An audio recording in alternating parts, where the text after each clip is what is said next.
Good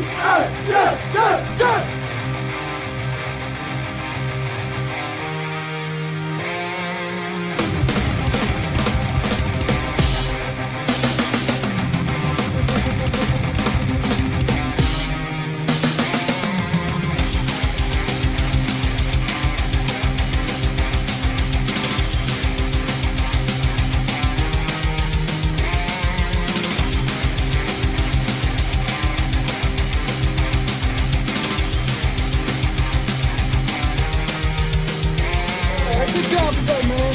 One at a time, and we'll get the job done. Y'all know what to say. On three. 1, 2, 3. And the home of the Jets.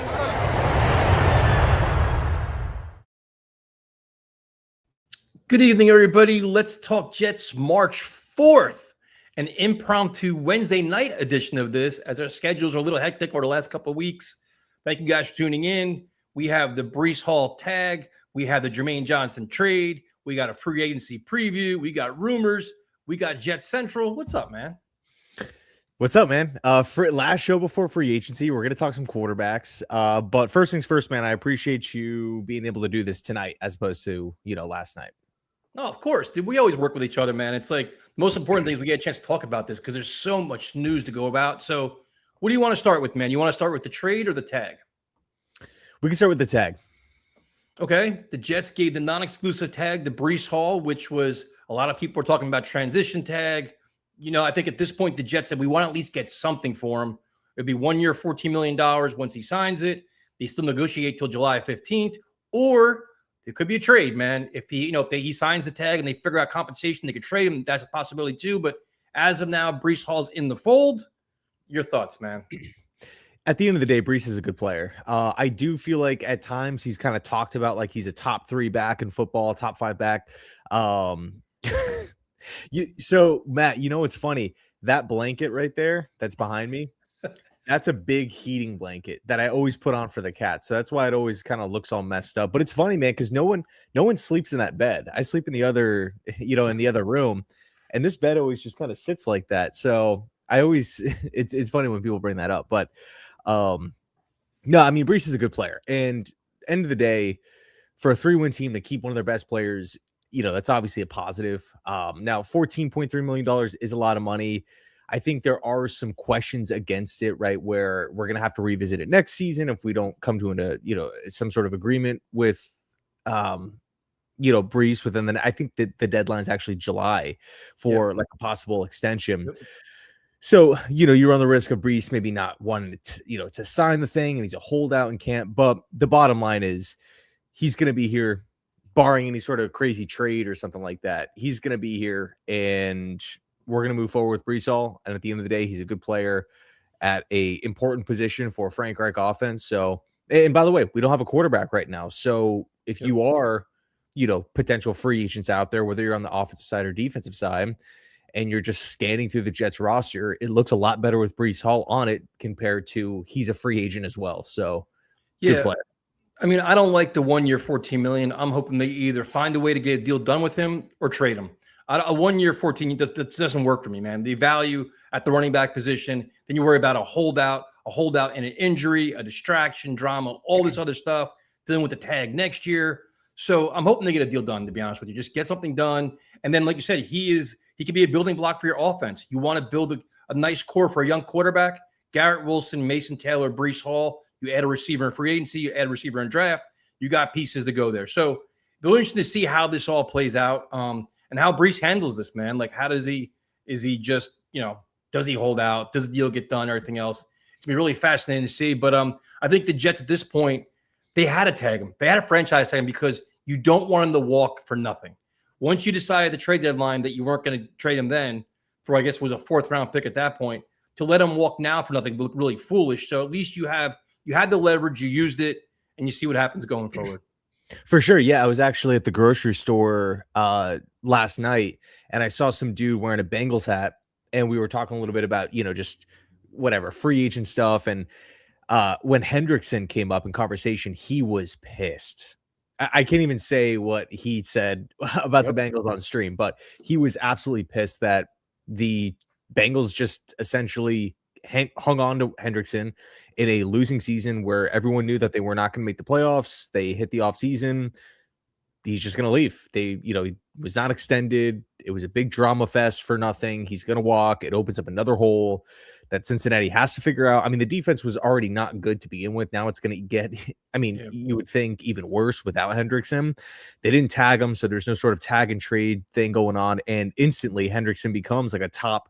Yeah. I mean, some people have Hendrickson as the top free agent on the market, but I would say top 3, generally speaking.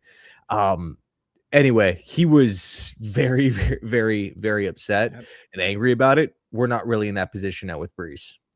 Yeah, but we are. I mean, look at Quincy Williams. They could have traded him at the trade deadline.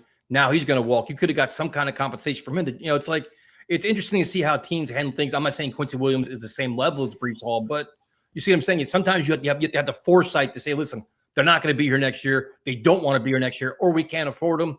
You make the move. But as of now, Breece is here. You embrace it, and he's a piece to your puzzle.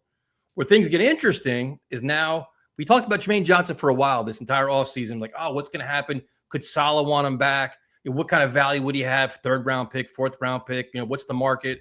He's in a contract year coming off a disappointing season. You go to the 3-4 defense, not a great fit for it. And boom, out of nowhere, here comes a trade with the Titans. He goes back to his former coach.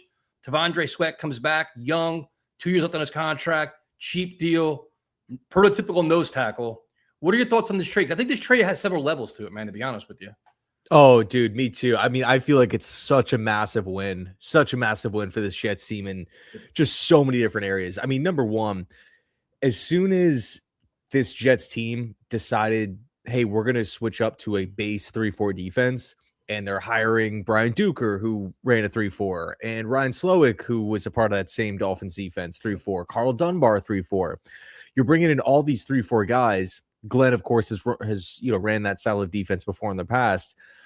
That style of defense needs like a big time anchor, a big time nose guard. Like you need it.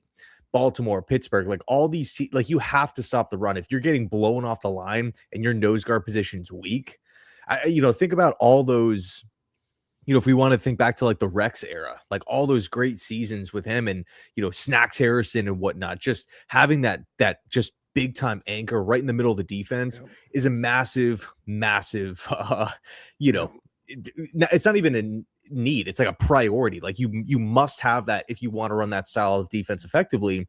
And Tavondre Sweat is that guy. Not only is Tavondre Sweat filling that need, but he instantly becomes the best defensive tackle on the roster. We don't have to maybe hand out a $6, $7, $8 million contract to a defensive tackle out in the open market because of this. We don't have to maybe go after, Caden McDonald or Lee Hunter, somebody like that, a Caleb Banks in the draft now because Tavondre Sweat's here. You mentioned it, right? He's still on the rookie contract for 2 more years. And obviously it's such a massive boost for this style of defense. But when you decided to make the switch to the 3-4, Jermaine's value becomes a lot lower. Again, generally speaking, within the confines of the defensive structure. So if you don't really view Jermaine as a long-term building block, let alone a solid piece now for this new scheme, trying to move him, to be honest with you, I would have been okay with a 3rd or a 4th round pick. Yeah, me too. I did not expect that we can get a guy like Tavondre Sweat, one of the better defensive tackles better nose tackles in football, for someone like Jermaine. And then you kind of throw the cherry on top, the contract. I mean, you save so much money with Jermaine. You take back, I think it's just over $3 million for Tavondre Sweat in total. So you can, like, in theory, say, hey, we moved on from Jermaine, saved a ton of money, tagged Breece Hall at a pretty expensive number at 14.3 mil, and Tavondre Sweat's number, but like from a net standpoint, it's like we're paying Breece $3-4 million because we saved all that much from Jermaine. Like, if we look at the cap right now, it's like, okay, well, it's kind of looks the same as it did before all these moves even took place. And I think that's a win in and of itself.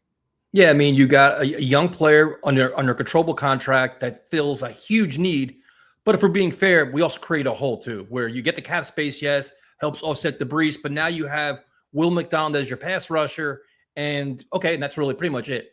The question I have for you is, everybody right now is like, well, we have to draft Arvell, Reese, or Bailey. We have to do that. I understand that, but you know what comes before the draft? Free agency. And there are several pass rushers that are available in free agency that you can go out and sign and be like, you know what? I feel a lot better about a pass rushing before I even get into the draft, which could, in theory, give us some flexibility. We're like, you know what? We don't have to get Bailey. We could go, hey, maybe Sonny Styles. Maybe we trade back. Maybe Caleb Downs. Like, do you think the Jets could take an approach of getting a free agent pass rusher to offset that desperate need at pick number 2 in the draft? So I think we'll be interested in edge rushers, but I don't think that has anything to do with the second overall pick. I mean, I think right now the only 2 edge rushers on the roster will be Will McDonald and Tyler Barron, because Clements is a free agent. No more Jermaine Johnson. I don't know if what McGregor's contract looks like, because it's a 2-year as an undrafted free agent. It doesn't really matter. Well, bro, I'm just saying, it's not like, okay, we can take Reese or Bailey too. Those days are gone, dude. The McGregor days are gone. We're moving on to bigger and better things now. So, yeah. So regardless, man, the Jets will be active. They better be active as far as the free agents are concerned. And the good news, there's a lot of guys. And again, 3-4 defense. It makes a lot of sense for a lot of the free agent rushers out there. It makes a lot of sense for a lot of these different draft picks up at the top of the draft. Like, I feel like it's a pretty consensus way of thinking. Like, okay, Reese is better fit for odd man fronts. Bailey better fit for odd man fronts. Ruben Bain can play in either, if you want to go with him or he falls or something.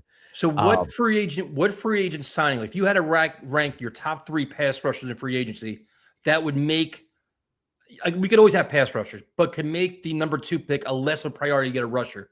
Who would the 3 guys be? I'm taking a rusher either way too. I mean, let me ask you, why do you not, or how should I word it?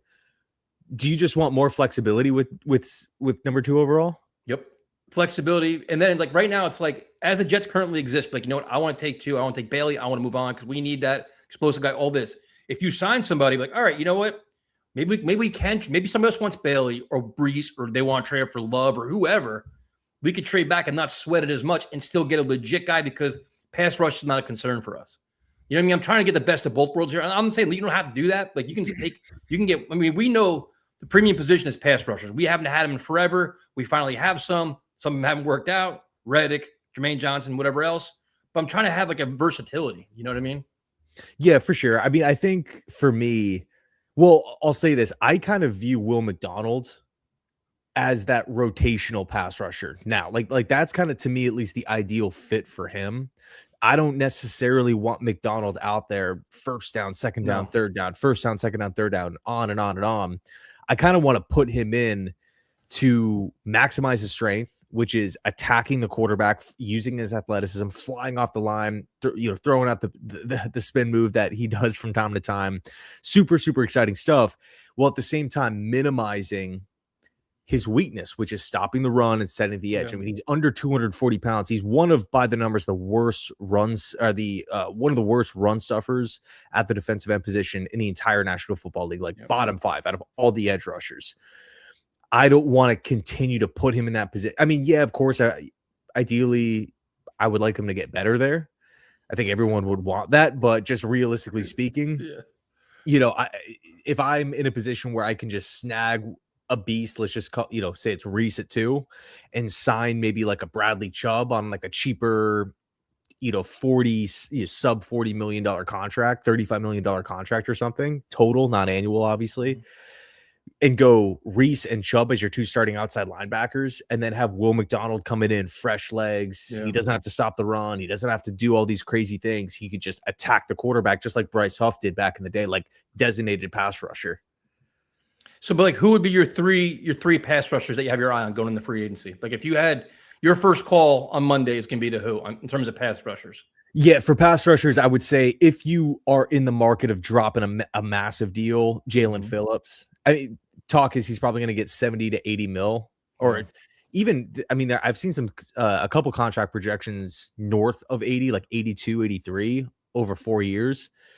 And Jalen Phillips, obviously, he fits the defense. He's worked with Brian Duker, Ryan Slowick, two former Dolphins coaches. He's young enough. The sack numbers aren't there, but he had over 70 total pressures, which I think is insane. And I feel like the best is yet to come with Phillips. Like he's really going to blossom on his second deal, exiting his rookie deal. There's some talk that, Philly could want him back and stuff. But if you want to go out and drop like a ton of cash, I would probably say Jalen Phillips is the top guy. Bradley Chubb is someone who I feel like is perfect for the Jets, because if you don't want to invest, drop a mega deal, you can say, okay, bring Brad Chubb in. Not only does he have the experience working with the Jets coaches, but Darren Muji was part of the front office that drafted him, over in Denver. So there's a lot of info as far as how is he as a person? How does he practice? How is he in the locker room? Is he going to hurt the culture, help the culture, as well as fitting the defense and whatnot? I mean, Chubb's the guy who I feel like can give you, at worst, 6.5 sacks, but probably 8 to 9.5 a season, being a consistent, steady, not amazing, not fantastic, but just a steady, okay, I can stop the run, I can set the edge, I can get after the passer, I fit the defense, I'm not super, super expensive. So Bradley Chubb would probably be my number 2. Number 3 is interesting because there's a lot of projections, right? Like Odafe Owe is also someone who's being talked about. It's like an $80+ million contract. I don't feel comfortable if I'm the Jets doing that. Boye Mafe, from Seattle, he's coming off a 2-sack season, but the thought is, okay, if you give him more reps, because he was a rotational edge rusher, he's super athletic, he wins a ton of one-on-ones. If you give him more opportunities, he should, in theory, get after the quarterback a lot more. A ton of pressures too. Yeah, like those numbers should crank up, but he's never really had that dominant season. And he's another guy kind of in the same boat as Owe, where it's going to take over 70 mil. Personally, out of the 3 bigger name guys, I feel like Phillips probably makes the most. He's the one that I would feel the most comfortable with because of the connection with the coaching staff and whatnot. Dude, what about Muhammad from the Lions? So I feel, I saw, who was it? Rich Cimini or Connor? One of the reporters mentioned him as a potential fit. I personally felt like Muhammad would have been a really, really cool fit if we just kept the 4-3. Okay. Right. Because he's coming off the career season at 11 sacks.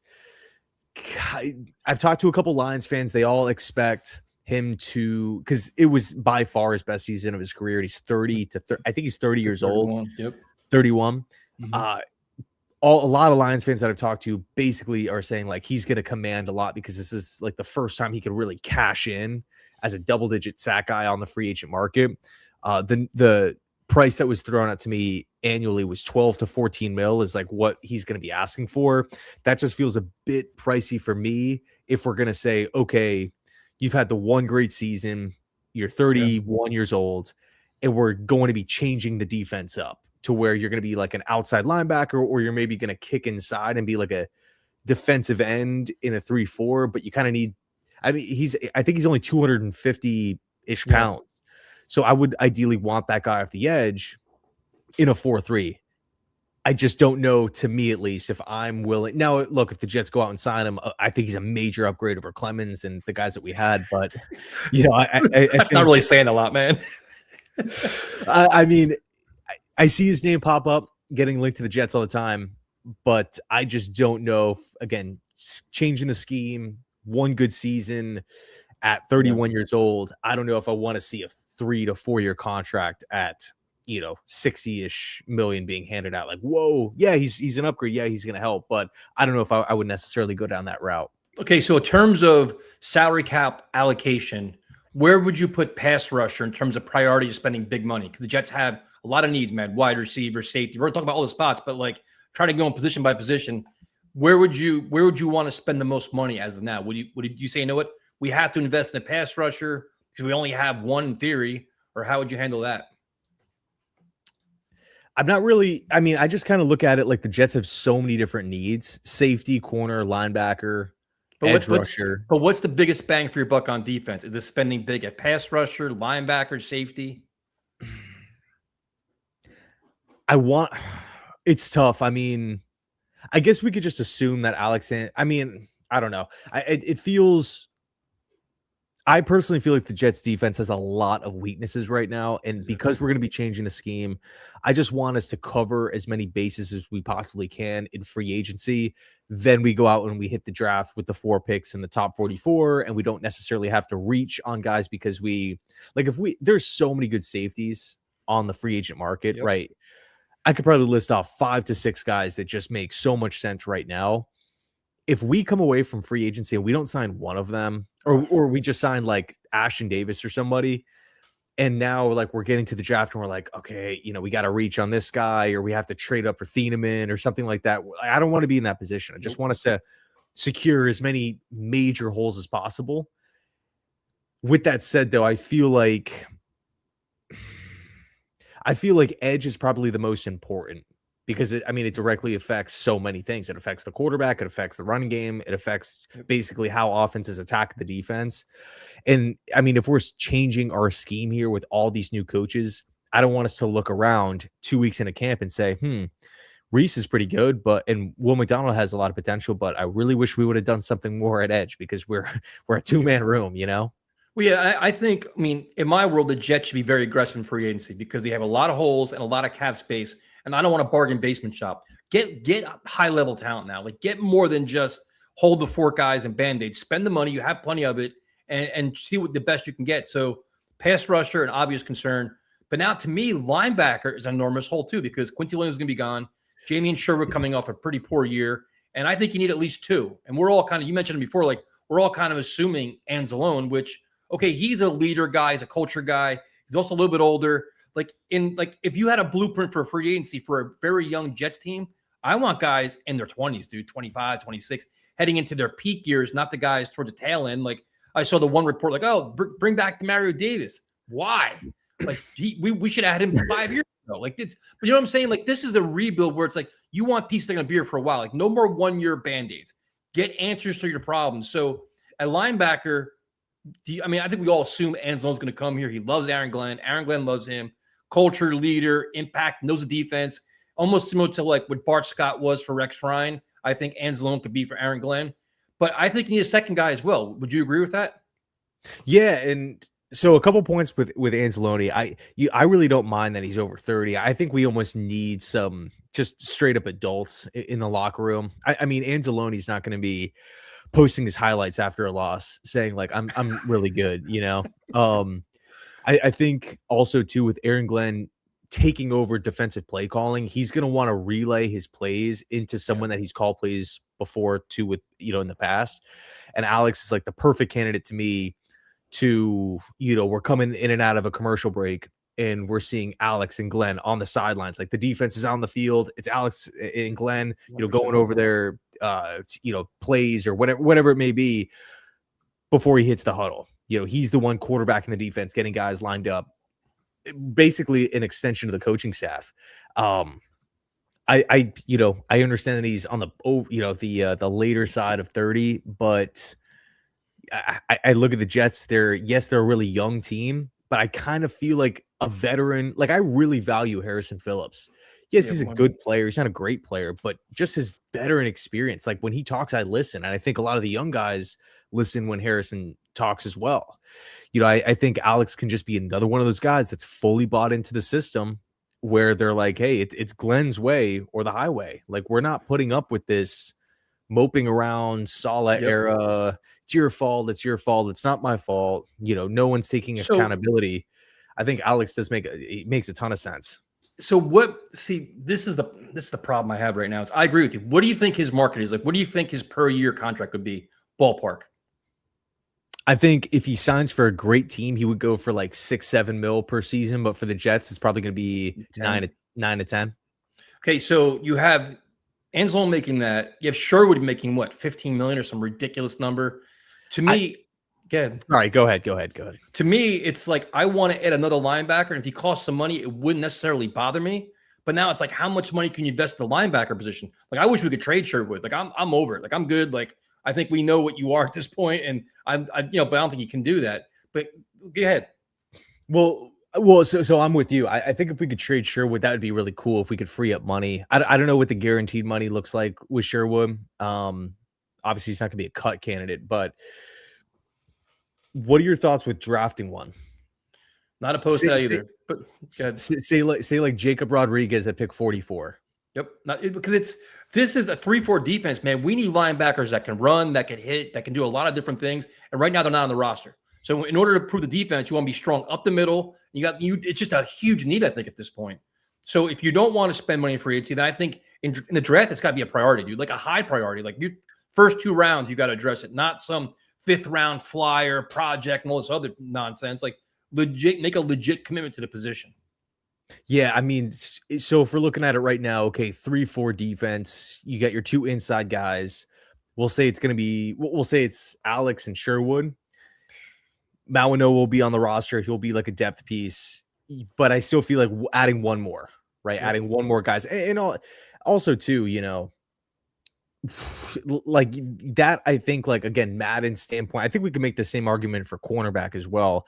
Like that sounds like, okay, like it's decent enough. Sherwood, Anzalone, a rookie, Mawanoa, like that's, you know, it's okay. But if Anzalone goes down with injury, all of a sudden we're like looking at the room saying like, geez, man, like what's going on here? Like this could be a problem.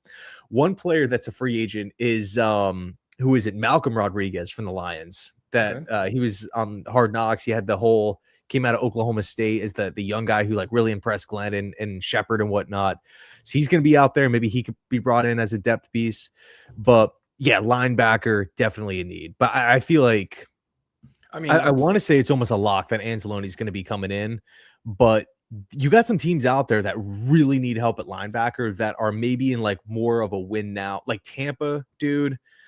Tampa, like Todd Bowles, there's a lot of pressure on him. Like I feel like Anzalone makes a lot of sense for the Bucks, for the Falcons. There's some teams out there that make sense. Chicago too. Chicago, Edmonds just got cut. I mean, I'm with you. I think with the scenario you painted out before, where it's like Glenn talking to Anzalone on the sideline, like here's the defense we want to run, being the captain, the communicator, the culture guy, like all of those different things. I think the Jets will probably pay a little more than everybody else. He'll want to be part of the rebuild and reinvigorate the Jets and save the Jets and all that. I'm hoping that's what it is. But there's also other guys out there that are actually better than him that may cost more money. But I just think that the Jets are Aaron Glenn's going to go with his guy. He needs that guy in the locker room that could speak his language and rally everybody around, because they didn't have that last year. They had a bunch of individuals that once the losing got worse, they all kind of mailed it in. It's like, all right, maybe see you next year. I'm going to be out here anyway. It's just, I'm just hoping they find a way to get rid of Sherwood. I really do, because it's just like, that's a lot of money, and if you can get rid of him, trade him, and replace him with somebody else, it's kind of, you're revamping your defense altogether. Yeah, and like another thing too with the bigger name linebackers, you know, I just don't feel Sherwood's one of the higher paid linebackers in football. Are you going to go out and sign Devin Lloyd to a $70 million deal with the amount of needs on this team? Are you going to sign, you know, Quay Walker, who doesn't really, you know, he can't really cover, like, to me at least, I don't feel like he's the best coverage fit. I feel like I would rather just pay Anzalone $30 million, $35 million total to come in on a multi-year deal that knows the system. I mean, one thing too about Anzalone is players and coaches love him. Like he doesn't take plays off. He really hits. He's built so. He looks like he weighs like an extra 30 pounds, man. Like you ever see a tight end try to run into him over the middle of the field, and Anzalone just doesn't move at all. Or if he's coming downhill and he hits a tight end, the play's over. Like the tight end doesn't even, like, these wide receivers, like they can't even get any extra yards on Anzalone. Like once he makes like big, you know, initial contact. I think, again, that's something that the Jets really, really need. And overall, Anzalone is and again, I understand his age, but coverage checks the box. Leadership checks the box. Run support checks the box. He could play, you know, middle linebacker off the weak side. Like he can really move around. Even if you want to use him as a, you know, a blitzing linebacker too, I don't feel like he's like this, you know, suboptimal option. You know, he's a really well-rounded guy. Yeah, 100%. So we talked about, you know, pass rushers have a need, linebackers have a need. We talked about this a little bit earlier, but safety to me has been a huge need for the Jets for forever. They tried Cisco, didn't work out. They had a love affair with Tony Adams. No idea why that hasn't worked out. And just like last year, there's a ton of free agents out there that are high level, like Pro Bowl talent, like significant playmakers that the Jets can pick up. To me, it's like Is this in free agency? Is this a day one move for the Jets? Like go out and get Cam Curl? Like, is this that urgent a priority where you try to get Anzalone done, but you go out and get that safety too on day one? Or do you say let the market play out and see how it happens? To me, I'd rather be aggressive, dude. Like you need this. That's another culture changer for your freaking defense. Totally, man. I mean, one really cool thing too is I feel like the Jets in the past have been a little weak up the middle or like through the middle part of the defense, right? I mean, outside of Q, I mean, you can even argue like when we had CJ Mosley, but we've had problems in the back end of the defense for a long time. Okay. I mean, we've really, again, in odd man fronts, like you got to kind of be strong in that middle part of the defense from like a top down perspective. So you added Tavondre Sweat in the first line, second unit. If you go out and you add an Alex Anzalone, you're getting I would argue a pretty big upgrade there, especially because Quincy didn't fit what the Jets wanted to do last season. And I'm going to say it's a foregone conclusion. He's not going to be back. And then if you go out and you bring in one of the top dollar safeties, which by the way, is not even going to cost all that much in the grand scheme of things. I mean, you're really bolstering this middle section of the defense, which I think has been needed for a long time. And the cool thing with safeties, I mean, how many of them make sense? Off the top of my head, Brian Cook, Kobe Bryant, Nick Cross, Jaquan Brisker, Cam Curl. That's 5 guys right there. Like, you're telling me that we can't get one of them? I'm not looking at a list right now. I could pull up a list, but that's just like off the top of my head. Let me quickly just add. No, you're right. You got Blankenship. You got a bunch of them. Brisker. I mean, there's a bunch of them, guys. Dude, yeah, Reed Blankenship. That's another guy that you could probably snag for like $10-ish million per season, bro. 9 picks in 4 years for Reed Blankenship. That, like, talk about someone who can really turn the football over. You got Jalen Thompson from the Arizona Cardinals, someone who has a lot of range. Xavier Woods was just released from Tennessee. I don't really know if that would be the number one option that I would go with, but he's a name nonetheless. As a kind of backup rotational guy, Fatu Melifonwu and Ashton Davis is the third guy up off the bench. But wouldn't you want one of these top guys though? Like get one of the higher level guy? Like who'd be the first? Who'd be the first one that you would call? First one I would call would probably be Brian Cook. I think Brian Cook is the best one because I think he just checks the most boxes. He could play free safety. He could play strong safety. He could play in the middle part of the field. He can play as like a cover 2 guy. You could play him up close to the line of scrimmage. You can use him as a blitzer. He's been a vocal leader for the Kansas City Chiefs defense. He won a Super Bowl. He had the interception in the Super Bowl a couple years back. He's grown, right? He was a former second-round pick, and he's grown year after year after year. Well, he was injured early on, but he's been a player that's taken a lot of strides in his career. And Spagnuolo's defense really is, built off of communication and creativity and whatnot. And Brian Cook, to me, it's just like, okay, he has range, he has speed, he could play him really wherever. He doesn't have to come off the field. Problem is, you're probably gonna have to pay him 14+ mil per season. Whereas maybe a Reed Blankenship or a Nick Cross, you can maybe get one of those guys in for 10 millish, $10 million a season. And I know it's $4 million and the Jets have whatever, $85 million in space or $83 million in space. But over the course of a 3-year contract, that's an extra 15 mil that you're handing out. So I want the Jets to be aggressive. I think Kobe Bryant would be a lot of fun too, like a rangy free safety who plays bigger than his strength or bigger than his size.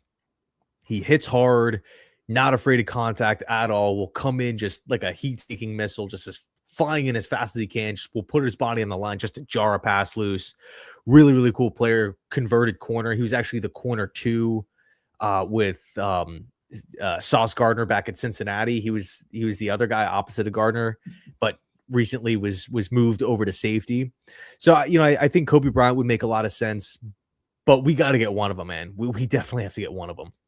No, I completely agree. Now, we'll go this real quick. Michael, first of all, thank you. Who do you think the Jets will pick at number 2? Right now, to me, it's like I'm in the mode where I want to see free agency first. I want to see what the Jets address and how they address it. And my board could change a little bit. I know you want to get best player available, but there's a lot of different ways this can go. So I'm kind of in that mode. I think right now I'd probably leave the Bailey over Reese, but I don't want Bain. I'll say that.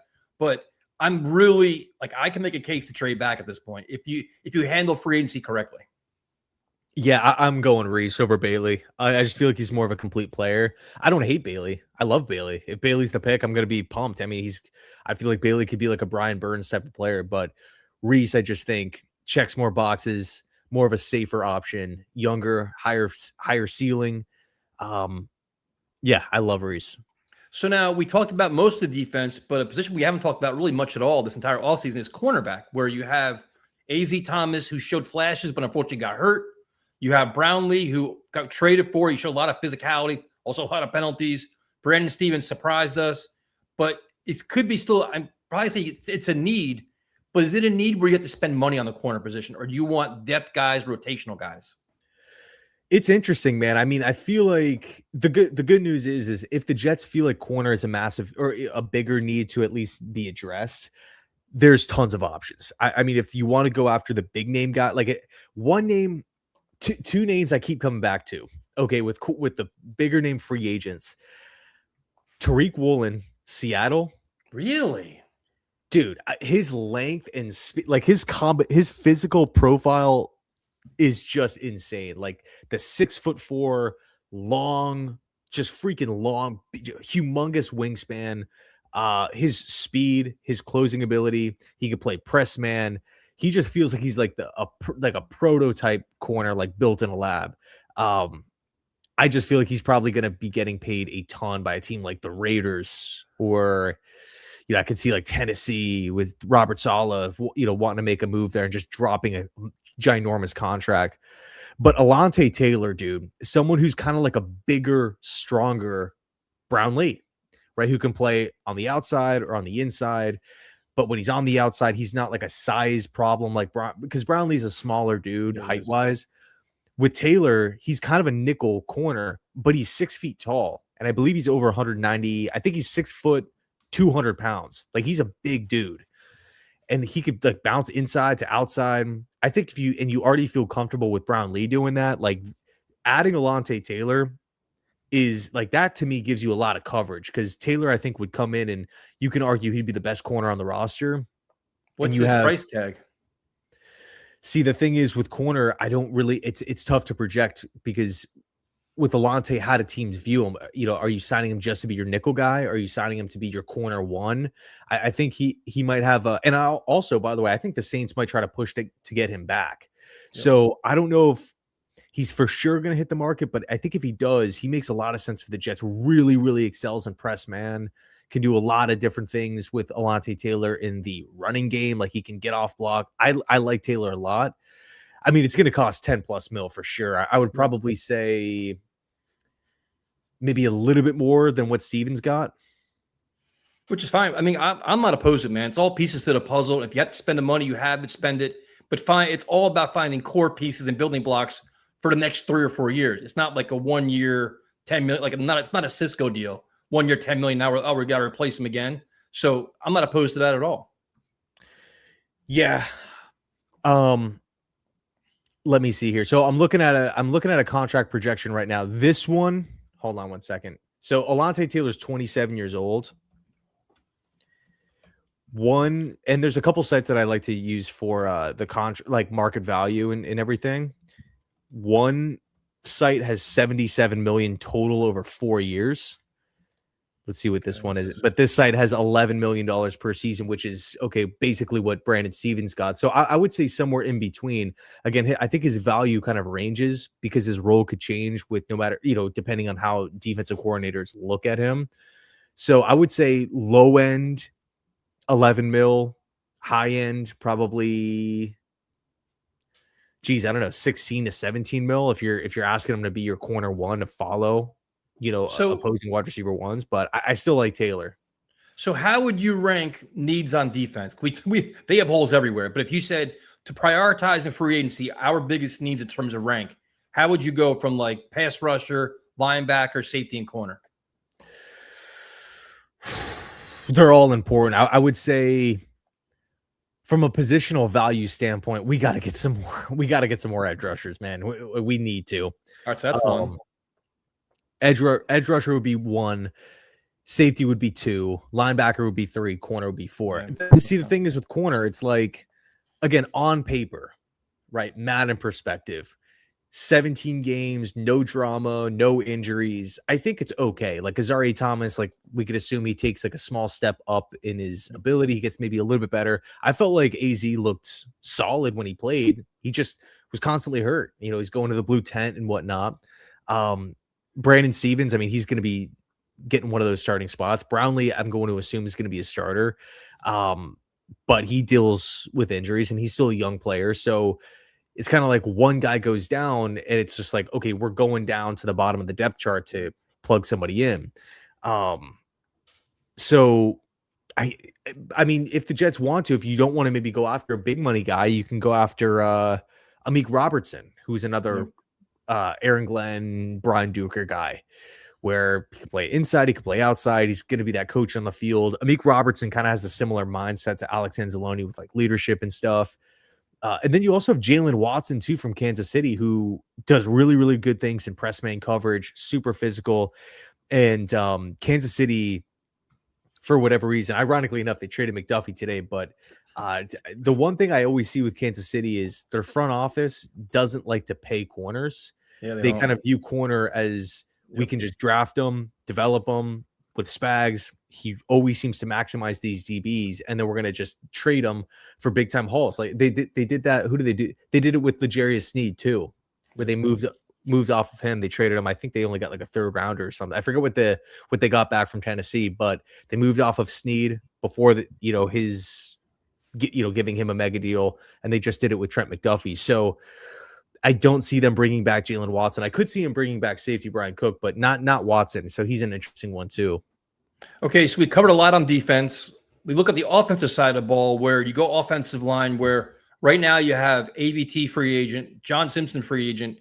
Do you see a world where the Jets go out and shock us all and get a center, or do you think they're comfortable right now with Myers and Tippmann as a backup? Dude, I mean, I've been seeing a lot of Linderbaum talk, and obviously Linderbaum would obviously be a humongous upgrade, but I mean, what was the latest rumor? The Ravens offered him a historic record deal for the center position, like the highest all-time paid center, and he said no, which tells me he is going to be getting offered. I mean, the Chargers make a ton of sense. They have a ton of cap space. The Titans make sense. There's supposedly the Giants to reunite with Harbaugh. Then you can't, like, if Baltimore is already offering a big money deal, I would assume that they would want to, Yeah, of course. They're not going to pull it as soon as free agency starts. So you're going to have to go for a 3-win team to outbid LA and, Harbaugh, his former coach, and the Ravens. Like, you're going to have to go above and beyond. And to me, at least, the reality is Joe Tippmann can play center. Josh Myers can play center. I'm not with the Jets team that has 1.5 million holes.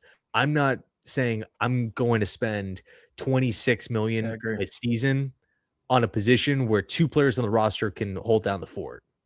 Yep. No, I completely agree with you. It's like a luxury item at this point where it's like, oh, that'd be great but it's just the Jets aren't in that position for that kind of caliber player and that money.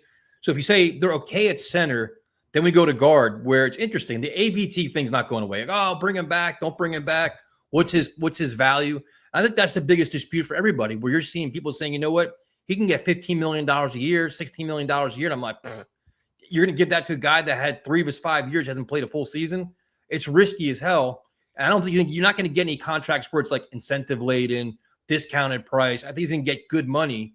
So if you move on from him, how do you handle the guard position? Do you consider bringing back John Simpson? Like, what do you do? I would, man. I mean, I would try to bring back Simpson just because, and I understand that it's not, the sexy pick, we're not dropping the $100 million Robert Hunt contract. He's not one of the best guards in football. He's not a super young guy, but I know who he is. And by the way, John Simpson seems to love Aaron Glenn. He seems like he's cut from the Harrison Phillips cloth where he's just like, he's all about the team. He will protect his guys on the field. One thing I see too with Simpson is like the amount of penalties, which he does need to cut those back a little bit, but 30% of his penalties this past season were a little, it's like a shove after the play. It's not like he's losing a step and he's holding, or he can't hang. So he looks confused and he's jumping, he's having all these false starts and whatnot. I mean, if you can just say, hey, no more stuff after the play, I don't care what's going on, no more stuff. Yeah. 30% of those penalties, they're erased. So I think we know who he, and also too, man, John Simpson plays. He's durable. Yep. I don't want to jinx anything here, but like if you sign John Simpson and say, hey, can you be our 17-game starter? We literally saw that last season. And I think not many teams have continuity on the offensive line. The Jets actually do. Let's not run the risk of not bringing someone like this back for a cheap price and just saying, hey, you know what? The offense can't get off of the ground because of the left guard position being horrible. Okay, so I agree with you there. I'd like to bring it back, or at least bring back somebody at his level to kind of solidify the O-line. But if you do that, does that take off guard in the first round of the draft? Like, say if you get to 16, your best guard's available at 16, do you still draft that guy, or does John Simpson give you the flexibility? Like, you know what? We don't have to go first round. We can go fourth round. Like, how would that change your draft strategy? I think I would pass. I think if we had more positions figured, I guess I'll say this. I guess it depends. If we go out and we just spend tons of money, big contract, we're filling a bunch of needs, and it's like, whoa, it's night and day from pre-free agency to post-free agency. Like our list of needs is, dwindled down to one or two. I don't mind going BPA and going with the guard, but if we have an opportunity to maybe go out and land, say, a wide receiver or corner one falls to the Jets, or take your pick on whatever scenario happens, or you get a trade back call, right, where the top guard's there, but you want to value moving back instead. One thing I saw, and I don't know how real this is. It could be real, could be fake, but supposedly Caleb Downs has like this knee. I saw that situation, yep. And it kind of feels like. And by the way, so the reason why I question it is because the team doctors coming out of the combine, no one had a problem with it. Mm-mm. So it kind of makes me think, like, was that just it thrown out there, right? You just kind of, lit a match and threw it in for like one of these better teams, maybe picking in the teens or the 20s that are just like, let's try to tank Downs a stock to get him, to us. I mean, maybe because like whenever you hear the word like degenerative, what is it? Generative, yep. Yeah, like that whole situation. Like that's one of the reasons why Will Johnson fell from Michigan, right? A knee that can't hold up over time, and he was projected top 10 pick, goes in round 2. So, I don't know if Downs is there. I think I'm taking them. I think I'm running that card up to the podium. But yeah, as far as guard at 16, I'm not completely against it, but I don't think that would be my first, 3 picks. Yeah, me neither. So we have offensive line. We have running backs as of now. You got Breece Hall, Brown Allen, Isaiah Davis. You want to draft somebody later on, it's cool. Now we go to wide receiver, where to me, in my little reality world over here, it's like I'm thinking the Jets and free agency are going to probably try to stockpile on defense and may use the draft as a way to get their wide receiver help, because the wide receiver market in free agency is thin. A lot of teams need them. And in terms of being a ultimate destination for a lot of these guys, I don't think the Jets are the answer there. Where it's like, if you're Alec Pierce, why am I going to the Jets where I can go to Bills, Romeo Dobbs, Wan'Dale Robinson? Like, everybody wants the same 5 players. So if you had your pecking order of where you want to go, the Jets are probably 10 out of 5. You know what I mean? Like, I think that's what it is. So I feel like it's a decent amount of wide receivers, because I think it's pretty safe to say, like, if you sign one, you're not going to go out and sign another big, like for example, if you are the Titans and you get Wan'Dale Robinson, you're not going to turn around and go after. Yeah, but how many teams? Everybody needs them. So we can just go down through. Okay, so we have Wan'Dale Robinson. Yep. Juwan Jennings. Yep. Romeo Dobbs. Yep. Mike Evans. Alec Pierce. Well, but Mike Evans could be a need scratch off for another team, right? So Wan'Dale Jennings, Mike Evans, Romeo Dobbs, Alec Pierce, Shaheed. Yeah, that's a good one. Shaheed. Who else? Michael Pittman could be released. That's still up in the air, depending on if if Pierce gets brought back to Indianapolis, and also what's going on with the whole transition tag with Daniel Jones. There was another wide receiver, Jalen Naylor, everybody's talking about too. I've seen that. Yeah, I've seen that. I haven't really done much work on Jalen Naylor. But the thing is, like, we're talking about receivers. We're talking about receivers that could be a high 2 next side of Garrett Wilson or a 1B, right? Is that what we're looking for? Because, like, if we're talking like fringe guys, like, like a little bit better than John Mechie or A.D. Mitchell, we're talking about legit starter opposite Garrett Wilson. You look at the higher end guy, right? I mean, I think if you're the Jets, you got to be looking under every rock, for help. I mean, Calvin Austin's an interesting, kind of lower tier option from Pittsburgh, who, the Jets obviously have 2 coaches from the Steelers. Man, there was one more wide receiver that I felt pretty good about. Jennings, Dobbs, Pierce, Wandale. I mean, I still feel like this is a decent amount. I feel like Mike Evans is probably going to either re-up with Tampa or end up going to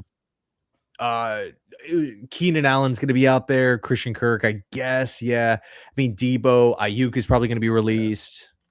None of those guys really, feel like it's the right fit for the Jets, but they could be fits for other teams.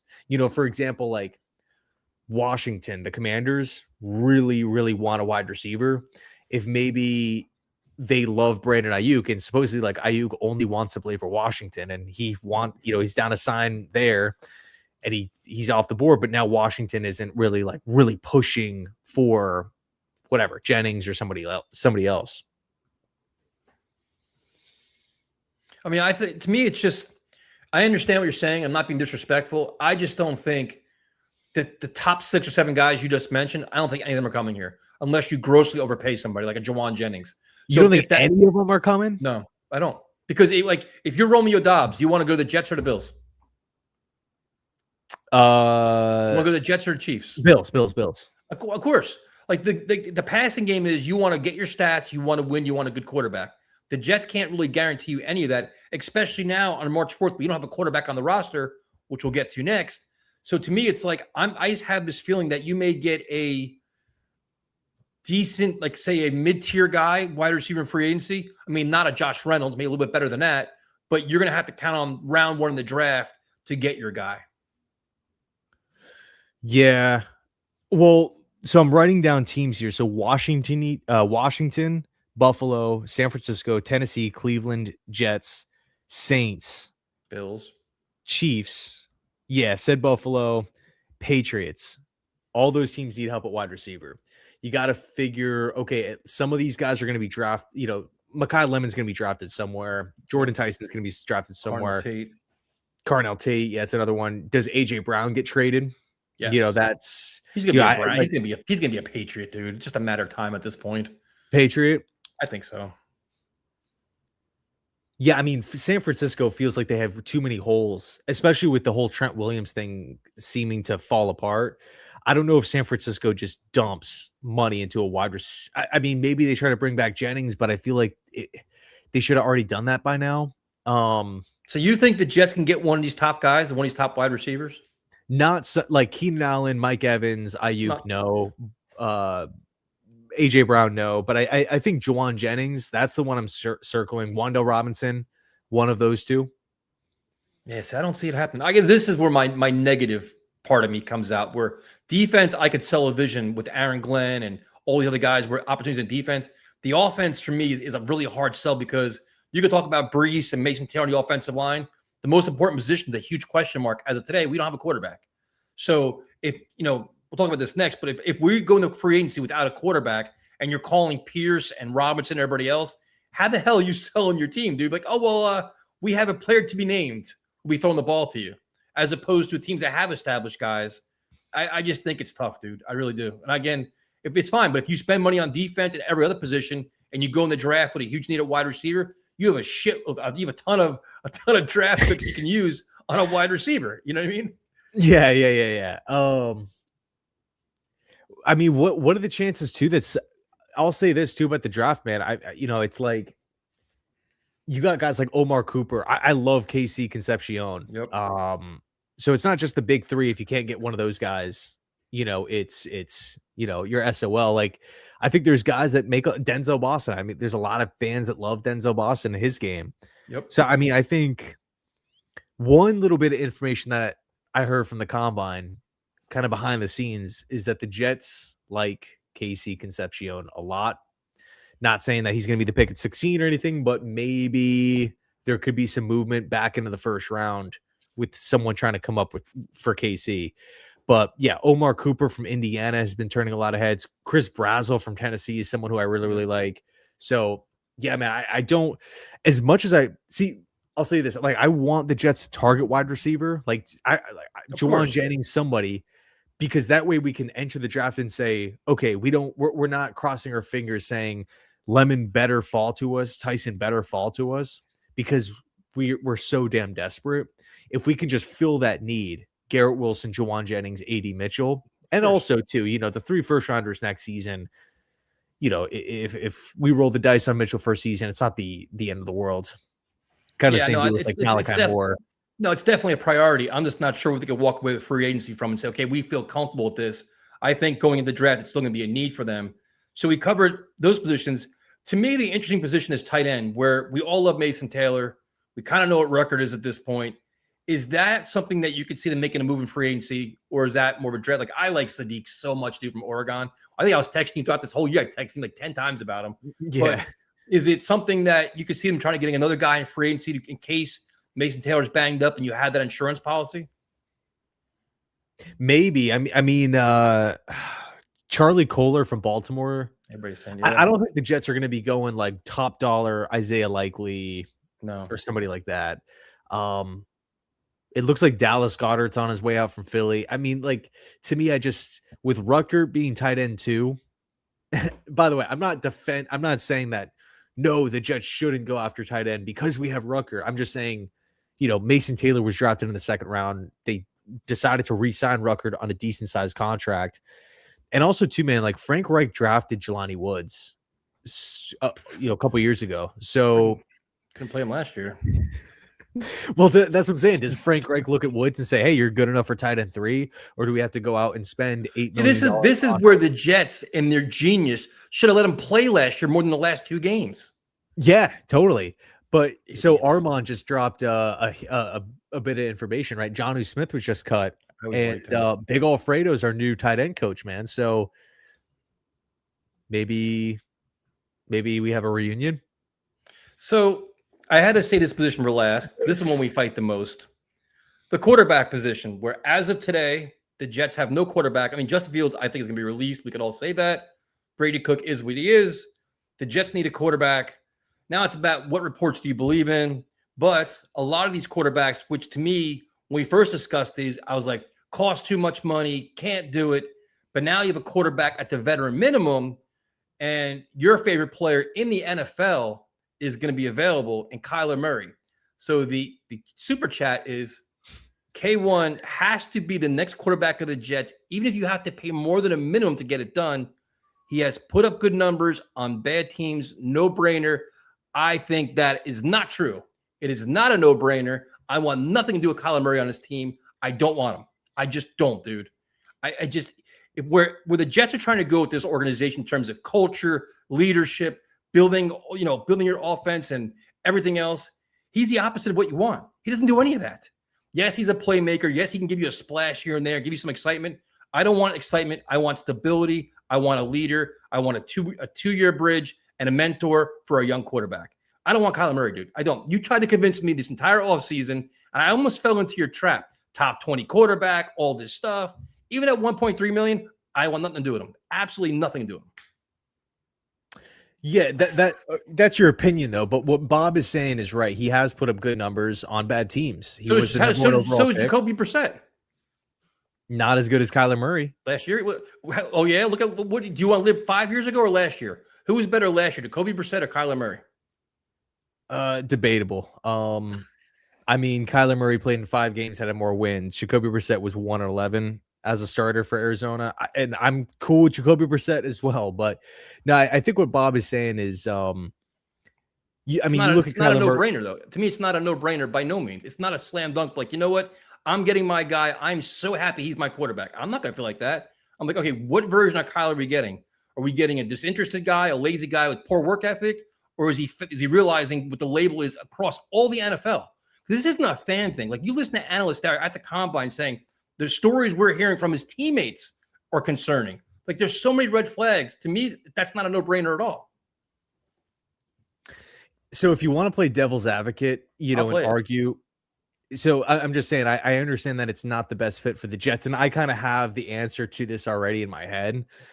But just posing this question, let's just say Kyler Murray, by the way, for context, Kyler Murray is not some bad guy off the field. He's not getting in trouble. Nope, He's not nope. getting, he's not skipping practices or, Right. Fighting with coaches and ditching the team or any sort of Right. weird things like that. It's just a matter of, okay, is he mature enough to handle the position? So I don't want there to be, this context that he's, No. not a good guy. But let's just say, okay, he's not a leader of men. He still gives you a playable option that can put up functional numbers and look normal. So can Andy Dalton. So can Jacoby Brissett. Like, to me, you're selling your soul for some flash and sizzle. Why would you do that? If you have a principle within your organization where you want guys that love the game of football and you want leaders and high character guys at the most important position on the field, you're saying, you know what? But just for him, let's change our rules for Kyler Murray. Why? Oh, he's cheap. So what? That means just like, I don't know, dude. It doesn't make any sense to me. It just doesn't. I'd rather have a combination of Mariota and Brissett. I'd rather have freaking Andy Dalton. I don't care. I'd have rather like 4 or 5 guys over him and his flash and potential. I just would. Well, $1.3 million isn't really selling your soul for Kyler Murray. Selling your soul is when you sign Kyler Murray, he's your starting quarterback day one. He is. That's why he's coming here, because you got to keep in mind, he's also going to talk to the Vikings and talk to everybody else. So you got some, okay, listen, you come here, you're a starter. So you are selling your soul. He came here cheap. If your only reason to sign him is because he came here cheap, that's not the answer. Because the package that it's one of the reasons. Yeah, but you have that, and then the red flags kind of offset it. Like we just talked about, you want Anzalone to be the leader on defense. You want all these guys to bring the high character guys on defense. The most important part on offense is going to be a guy that doesn't care about football, doesn't love the game. Well, that you don't necessarily know if he doesn't like the game of football. Okay, he's not the first guy in, the last guy out. He's not that guy. Which, when you have a young freshman, I mean, but no, it's not fine, because this guy is here to be your bridge quarterback and be a mentor for your rookie quarterback and your young guys. Is that the guy you want leading your team? The guy that's not there, like the first guy in the room? No. Mm-hmm. Yeah, I mean, I'll say that. Well, in regards to how Aaron Glenn is looking at it, and also too, like there's some sort. I guess Aaron Glenn and Kyler Murray's dad are friends. They're friends. Yep. If Andy Dalton and Kyler Murray are your two starting out of the available quarterbacks, that's not even just limited to Andy Dalton. Let's not even just cherry pick him. All of the options out there: Tua, Anthony Richardson, Levis, Tanner McKee, all of them, realistically. So no Rodgers and stuff like that. Cousins, whatever. Malik Willis. Who is winning the most games next season at quarterback? Out of all the options. Kyler. That's a really good question.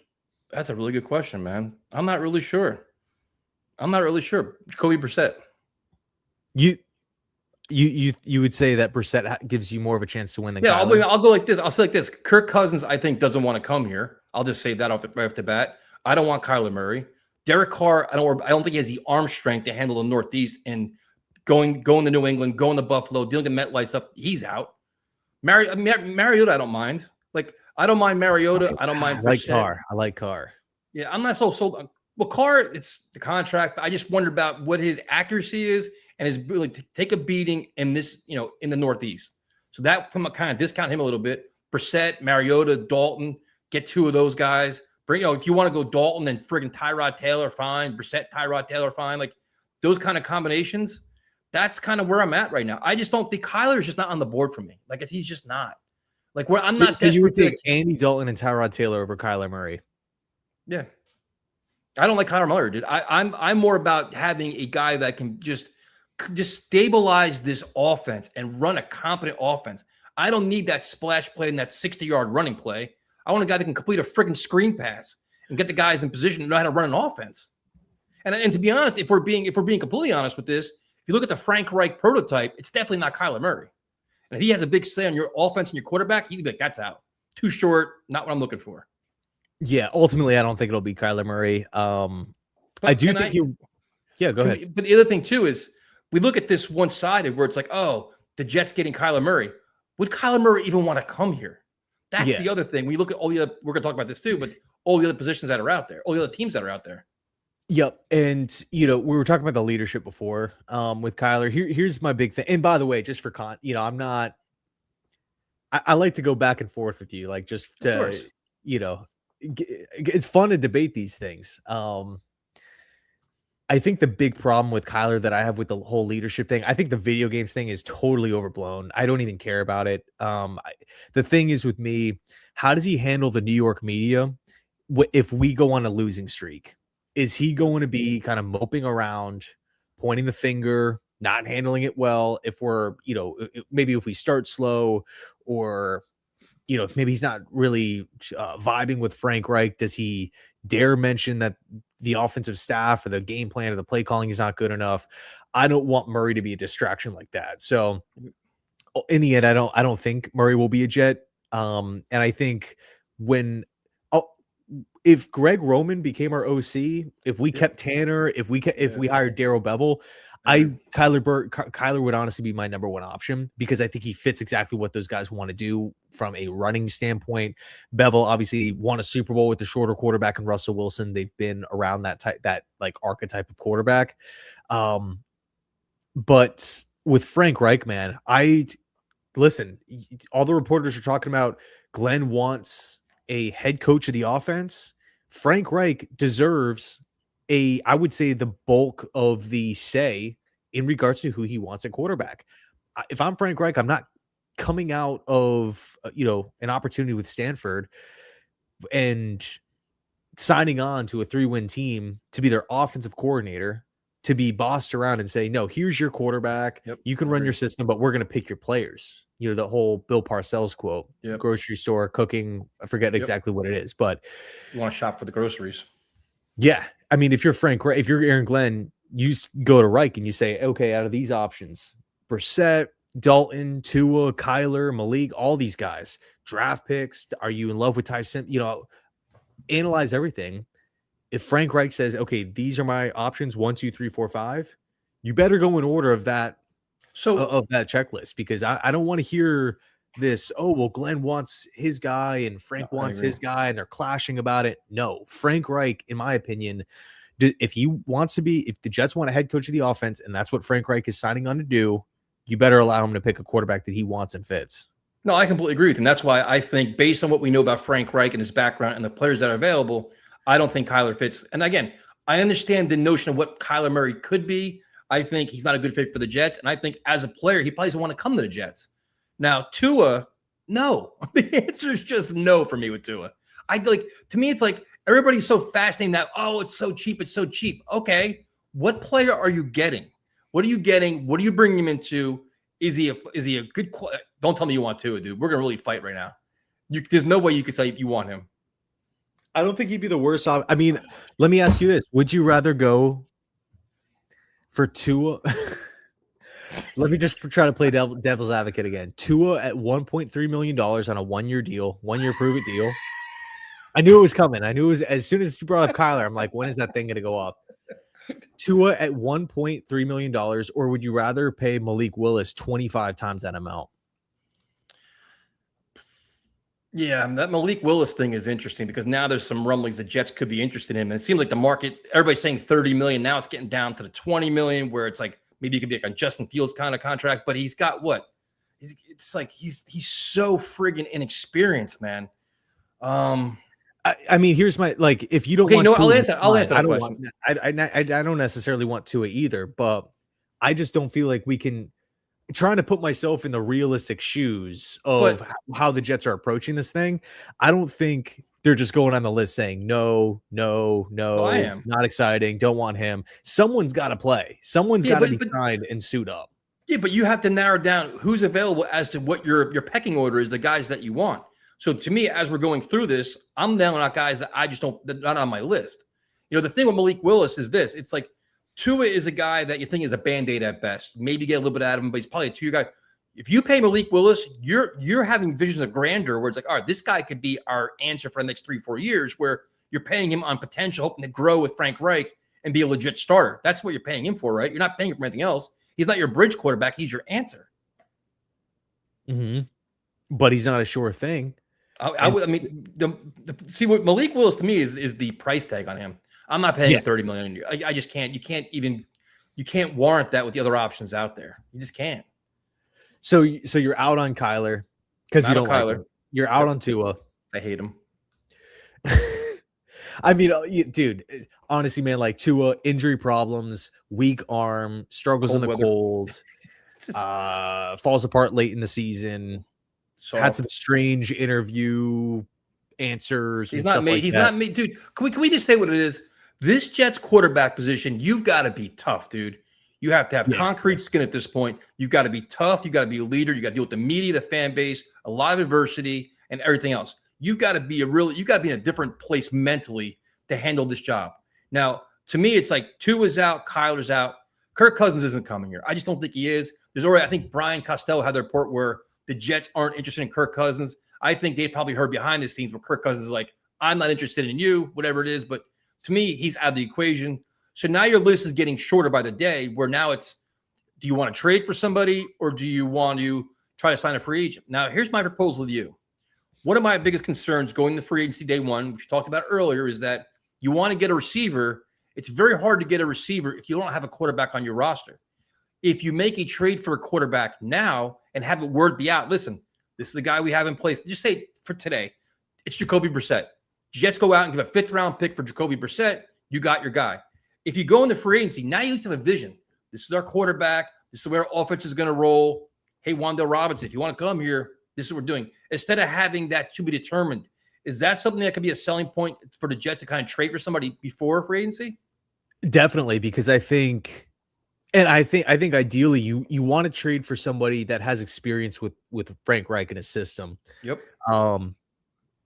Because you're going to need at least 2 quarterbacks, at least. And that's, I don't even know how freaking Reich feels about Bailey Zappi. Apparently Muji really likes him, but he's another one of those shorter end quarterbacks. So it wouldn't surprise me if the Jets bring in 3 quarterbacks. Could they trade for Andy Dalton or Jacoby Brissett before free agency kicks off? So you at least have a secure option who can run your system that knows the OC, where it's just like, okay, we're not going to be in, we're not going to be approaching free or hitting free agency saying, who's our quarterback? We have no idea.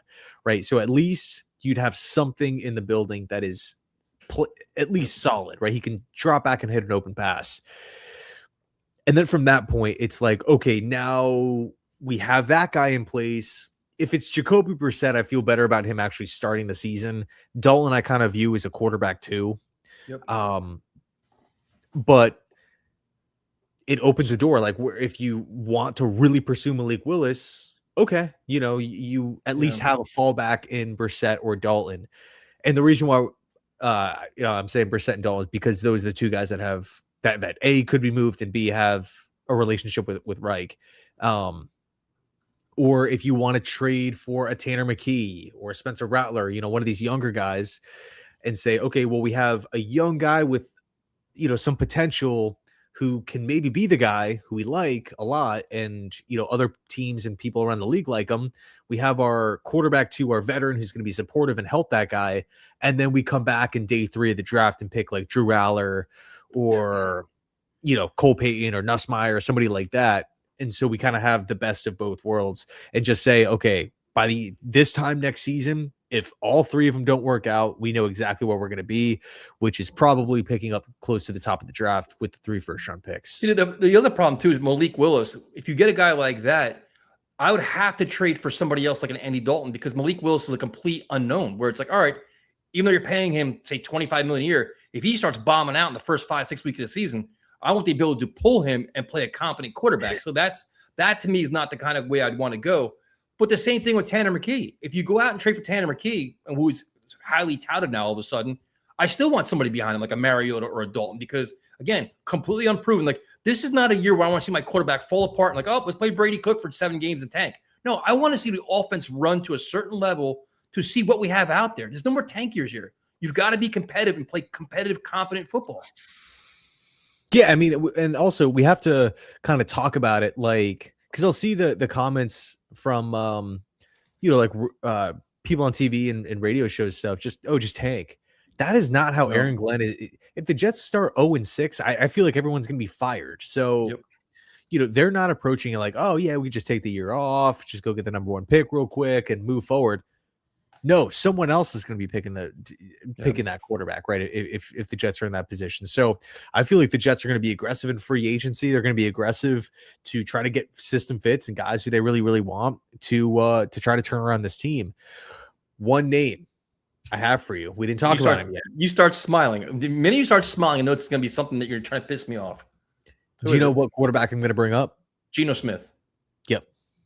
I like Geno Smith, dude. I do. He probably wouldn't come back here. I actually like him. And the thing is, like, everybody sees last year how terrible the Raiders were, but look at all the things that went wrong there. It was a complete disaster where you bring him here. To me, Geno's like an older version of Jameis Winston. That's kind of where I'm at with him. Like, I would love Jameis Winston. I would trade for him tomorrow because it's like he can throw the ball. He gets you some excitement. He's a leader. He's a good mentor. Geno could do all those things, especially if you consider solid offensive line, run the ball with Breece. He's got playmakers, keep him in a controlled offense and not just playing like backyard ball. Geno'd be fine, dude. I'd have no problem at all with Geno Smith. Yeah, there was a report that came out basically just saying that teams in the NFL are looking at Geno like, okay, the Raiders were just such a disaster that we're not really looking at you like you were the problem. You can make arguments for it. You can make arguments against it for sure. But Geno, I mean, if you want, dude, and I know we were texting about it. You want to go through the teams that need quarterbacks? Yes, let's do this. And play the quarterback carousel game. This is our grand finale right here. What team you want to start with? Steelers. Rodgers. I agree. Okay. You can go. Pick the next team. Minnesota Vikings. Kyler. I think so too, actually. Now, is Kyler going to be the start, or do they want McCarthy and Kyler? No, Kyler will start all year. McCarthy will not see the field if Kyler's on the team. Okay. You want a franchise quarterback in K1. McCarthy's a non-factor. Are we gonna say the Falcons are giving the job to Michael Penix or no? Well, he's coming off the ACL. I don't know if 100% he's going to be healthy, but they're going to be in the market for sure. Okay, so you had I wrote down Atlanta. Okay. What do you got? I got Mariota. Tua in Atlanta? Yeah. Really? Okay. Stefanski. Yeah. And also, too, kind of an underrated point, but you don't have to flip the offense going from because you have 2 left-handed quarterbacks.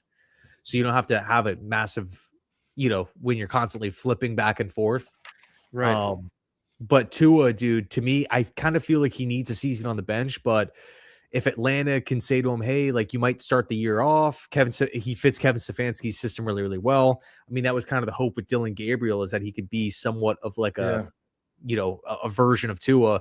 If the Falcons can bring Tua in for $1 million or whatever, 1.3, 1.5. And then if he's playing well, he's going to continue on. But if he's unplayable or just looks horrible, then you can flip it back to Penix when he's healthy. He's in a dome too, which would help him out. Yeah, and so 8 to 9 home games, and then you get the game every year against the Saints, which is another dome team. Yep. So, yeah, that's an interesting one. All right, so who do you have for the Dolphins? Mariota. Really? See, that's interesting. I don't think they're going to dump money into the position, being like this desolate. I would say. See, I'm not buying the smoke. I think that if they were going to take a flyer on somebody, I keep thinking Willis is going to end up there, but not for the money everybody says. Okay. I just see the thing is like it just feels like Miami's blowing it up. So I don't know if Miami, like to your point, I don't know if they're just going to say, okay, Malik, here's the 25 mil a season, because Malik's not going to sign a 1-year deal. He's probably going to want 2 to 3. So it's like a 50 to a $75 million contract. I don't know if they want to say, okay, Malik, you're our guy. We're going to put you out there all year with no offensive line, no weapons to throw to, and a defense that's like being reshaped with a rookie defensive minded coach, and just saying like, you're going to be our guy for the next 3 years. I just don't know if they're down to do it, but maybe. I also was considering Geno for Miami too, because he's from there. I could see him signing a 1-year deal. So are you considering the Cleveland Browns an opening, or are you going to say Deshaun Watson's the quarterback there? I had the Browns trading for Anthony Richardson. Really?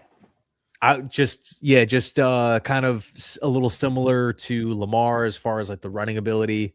If you could get him on the cheap for like a 7th round pick or something, you can get Todd Monken, a mobile big arm quarterback that can kind of push maybe Shador Sanders a little bit, but isn't going to be brought in as like the guaranteed go-to guy.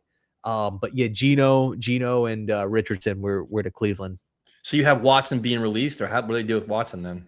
I didn't even really factor that in. I mean, Watson's a $70 million cap hit. I have no idea how Watson comes into this whole thing, but yeah, I had Gino / Richardson for Cleveland. Okay, what about so now the Arizona Cardinals? They got rid of Murray. They still have Brissett there. What do you have for the Cardinals? Malik. Okay, so now you're saying Brissett's gone? Wait, who did you have for Cleveland? Deshaun Watson. I think they keep Watson. They have Watson, Shador, and they draft somebody. They don't make any moves. A big name guy like Simpson or no? That I didn't get that far. I was afraid there's gonna have like a competition with just. So with the Cards, you're saying they're gonna keep Brissett and have Malik Willis. So Brissett's kind of their mentor to Malik Willis. No. Well, I had Malik Willis / Jimmy G for Arizona.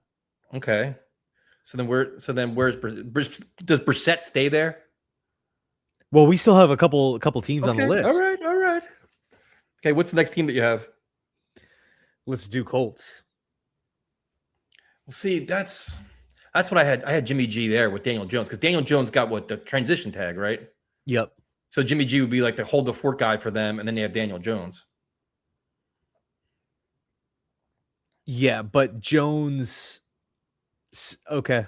I had Daniel Jones and Kirk Cousins. I feel like Cousins could come in there for the short term. Because, dude, Indies, they got to get a playable option, man. Because Shane Steichen, even Chris Ballard, like they're both on the hot seat. And Jones is coming off the Achilles. That's not just he's going to be ready for week 1. How much money are you going to allocate to the position? Like if Kirk Cousins isn't going to, you think he's going to go there cheap? Well, Cousins apparently has the offset language with the Falcons deal, so he could come in and sign the minimum. Did he do that though? He's always like, I guess he would. That's interesting. I didn't think about that. But that's a curveball, man. Because you think Cousins would want to play, and once Daniel Jones is healthy, he'd bump Cousins off. You think maybe Cousins would want a little more stability? Yeah, I mean, I was kind of thinking too, like all of the, like Shane Steichen again, he needs wins, and I just don't know if there's like is there a Joe Flacco reunion in Indianapolis? Because like That's Daniel true, Jones too. didn't tear his Achilles like Rodgers, where it was week 1 in first play, and he missed the entire season. It was at the midway part of the year. What were the Colts? 7-1, I think, Yeah. or 8, something like that. Like it was Traver Sauce Gardner. Right. So, like, even if Daniel Jones like comes back, he's gonna have no training camp. It's true. No practices under his belt. Like you're probably gonna, when he's ready to play, he's probably gonna have to take like 3 to 4 weeks of like working back into the first team. So I felt like, Kirk Cousins guaranteed to play or start half the year. Great running game, with an offensive minded coach in a dome, so he doesn't have to worry about the weather. And then you also don't have to rush Jones back. Interesting. That's interesting. And it's interesting too to see what happens to Aaron Rodgers too, because Aaron Rodgers, he played the whole game today. Like, I love Mike McCarthy, but I'm going to talk contract down the line. Meanwhile, free agency is friggin' next week. If Rodgers doesn't come back, do you think Kirk Cousins instantly goes to the Steelers? Yeah, I don't really like the fit with the arm strength, but I don't know. I mean, Pittsburgh they could be a Ty Simpson team. Yeah, but because they still have what's his face there too. What the hell's that guy's name? The backup, like a pitcher's face. Well, Steelers. yeah, Will Howard. Yeah, or Mason Rudolph. Yeah. Okay. All right. So how many teams we have left? We have the Jets are still left. Yeah, I just have the Jets written down. All right. So who do you, based on all of this, you're down to like Carr, Brissett, Dalton, Tanner McKee. All right. Give me who do you have? I had Brissett. Yep. Me too. Okay. Well, what's your compensation though for him? 5th round pick? 5th rounder, I think is fine. 193 or wherever it's at. Yeah, I'm in the same boat. So if you had to rank your 3 options today, that your day one starter for the Jets on free agency alone, nothing with the draft, who would it be? In regards to what I want or what I think it's going to be? You can do both. I'll probably say Jacoby Brissett's 1 because I think, the continuity with Reich, fitting the system, good teammate, playable. He's a bigger guy to where he can take a couple of hits. He's not some injury prone dude. Actually had success with Reich. It wasn't just like a quick cup of coffee. Like he played the entire season and the Colts offense moved.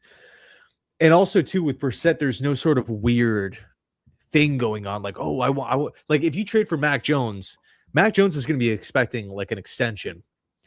Davis Mills, same type of deal. Jacoby Brissett, it's just like, no, like, I know what the deal is here. So it's cheap 1 year. We're moving forward. And also too, when it comes to trading picks, we have 10 picks in the class. So I really don't mind moving on from a couple of day 3 picks. Yeah, I don't care about that. At the end of the day, I don't like trading draft picks, but just realistically speaking, I know there's Brock Purdy's and Dak Prescott's and whatnot that happened on day 3, but who's going to be the better, who's going to make more of an impact for the New York Jets? A 6th round unknown who we don't even know who's going to be on the board, or a potential starting quarterback option? Yep. Yeah, especially a guy like Brissett, who's an excellent mentor for a guy. If you draft a Ty Simpson or an Allen or whoever else, the guy, he's a professional, like a legit professional quarterback. Even if you went Brissett, Tyrod Taylor in your draft pick, it's a lot of leadership in that room. And it's like you have a professional offense now, which would be good. So, all right. So what was your top 3 then? Okay. So Brissett is probably 1 in both situations. I think Andy Dalton's realistic, man. I posted a video on it. People were laughing like, dude, Andy Dalton is, this is just like an agent thing. Like, oh, we're going to hype up Andy Dalton and, put the news out there. I think Dalton is a very cheap. I mean, he comes in with all the same boxes as Brissett. I just feel like Brissett's better. Yep. So if but the thing is, Arizona might just say, we're moving on from Kyler. It's not a for sure lock that we're going to get Malik. We're going to hang on to Brissett for a couple weeks. And do the Jets have a couple weeks to just wait and not do anything? So I feel like if the Jets want to quickly move, you can just go flip Carolina, some sort of day 3 pick. Carolina will be fine. They can sign a Garoppolo or a Mariota to back up Young, and move forward with the extra draft pick. So I feel like Dalton is super realistic for New York. But yeah, I don't really know who the 3rd option would be. I mean, I want to say Malik Willis because I was watching Malik Willis last night and I'm like, man, he looks polished, clean footwork, so much better than how he looked back in Tennessee. But I just wonder, like, going from backup quarterback to starting quarterback of the New York Jets, where you need to save jobs and you're going to be picking up a brand new offense and we're moving forward at $25 million a season. Like, that feels like it's a lot of pressure. Not saying that Malik can't handle it, because I mean, ultimately, no matter where he goes, there's going to be pressure on him to perform. But yeah, I don't know, man. I don't know. Kyler, I just feel like is going to be going to Minnesota. I think of all the quarterbacks that are available, I think half of them we can kind of weed out that they're not going to come here. So like the list is kind of smaller. To me, I have it: trade for Brissett, get it done before free agency, 5th round pick. Call the Giants, man, and see if Jameis Winston's even an option. Maybe he's not a Harbaugh guy. I understand him and Jackson Dart are great friends, and they have all these different things. But if Jameis Winston's available, fine. For number 3, it's Mariota. So I'd go Brissett, Jameis, Mariota, and then Dalton's probably 4. Derek Carr, I'm not buying it, just for a variety of reasons. Cousins, no. I think Derek Carr could happen. I think Derek Carr could happen for sure. He's got a relationship with Aaron Glenn. Like, there's, he may have that rejuvenated. We're like, oh, I could buy into this and whatever. Malik Willis, too much risk, too much money. I think they'd be out there, especially where the Jets are at right now. They can't take that risk. Like, Malik Willis is a movie made last year. Like, the Justin Fields experience was like Malik Willis last year. Now you've took that chance, didn't work. Now you've got to find a more stable guy that's kind of like, all right, we've got to get this stuff ironed out and that identify what our offense really is. Tanner McKee sounds great, but he's got no experience either, where it's like you need another guy. So That's kind of where I'm at right now. Derek Carr is interesting because if he unretires, or sorry, if he doesn't unretire, I don't know if he can ever do it, right? Like, I don't see him sitting out another year and saying like, "I'm coming out of retirement." I don't think teams are going to look at him the same. No, but I think if he's just 1 year removed, I think that's more realistic than 2 years being removed. Now, is there a world where we can, like Teddy Bridgewater's name? I've always liked Teddy Bridgewater, but I'm not sure he would. I'd probably prefer Brissett. If you had to choose between Jimmy G and Brissett, like what are your thoughts on Jimmy G, man? He hasn't really played. Yeah, I like Garoppolo, but I would rather take Brissett over him. Yeah. And then you have guys like Kenny Pickett, Sam Howell, Trubisky. I think those guys, like if you wanted to go Brissett and Sam Howell, and then, I mean, fine, have a competition. I mean, I wouldn't care about that too much, but they're all just, I don't know. Yeah, Armand, hot take. Derek Carr will be a Colt. Daniel Jones will be a Viking. I don't think so.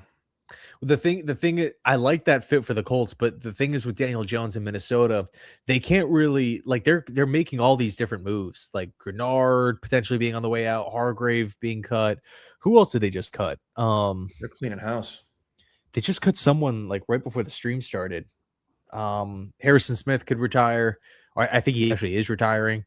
Like they have, they got to figure out interior offensive line. They got to figure out DB, safety, corner, as well as quarterback. So it's like, if you go and you grab a Daniel Jones, I don't know what the contract would be like, because it obviously has to come in because the Colts transition tagged him.